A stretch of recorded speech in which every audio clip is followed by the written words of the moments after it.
Well, you know the 4th of July weekend is fast approaching here, which is typically one of the busiest times to get away during the summer season. Yeah, especially this year.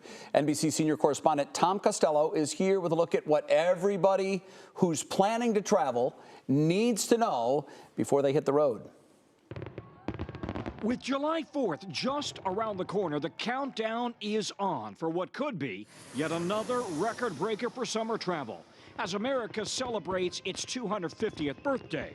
History began on July 4th, 1776.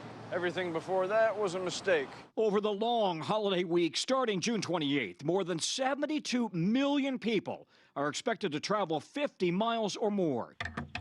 And the vast majority will go by car. Gas prices now about 90 cents higher than they were this time last year. AAA says its travel forecast is up slightly from last year, with the largest increase for those hitting the high seas. Top destinations include New York, Miami, Anchorage, Orlando, and the top spot, Seattle, which is not only a major port for ships. It's also one of several cities hosting the World Cup games around the holiday.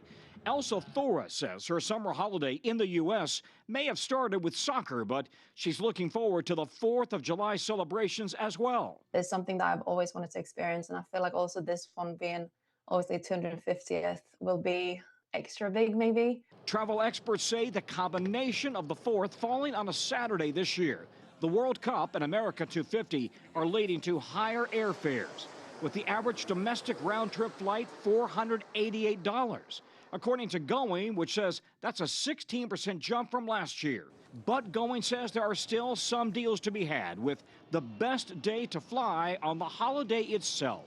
If you travel in the morning on the 4th, you also are giving yourself the most opportunity for getting to your destination on time and being able to still experience all that 4th of July nighttime activities. And if you're traveling around the 4th of July, a warning from Washington, D.C. officials that celebrations could impact your travel. That's probably to be expected, especially this year. Reagan National Airport says the Federal Aviation Administration could issue temporary ground stops for some flights during some of these big events scheduled for D.C., and that is because a number of programs, including flyovers or aerial events like fireworks or parachute jumps, are certainly in the works. The main impacts on flights would be on July 3rd and July 4th. During the affected June and July dates, terminals are expected to stay open and operate as usual.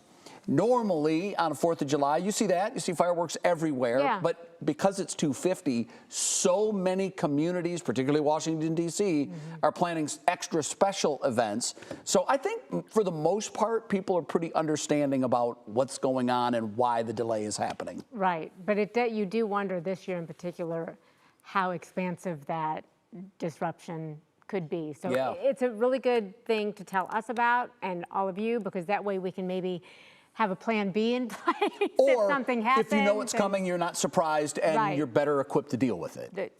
Oh, isn't that lovely to see somebody who's equipped for something in the airport? Yeah, I know. Not the place where patients are exuded very frequently.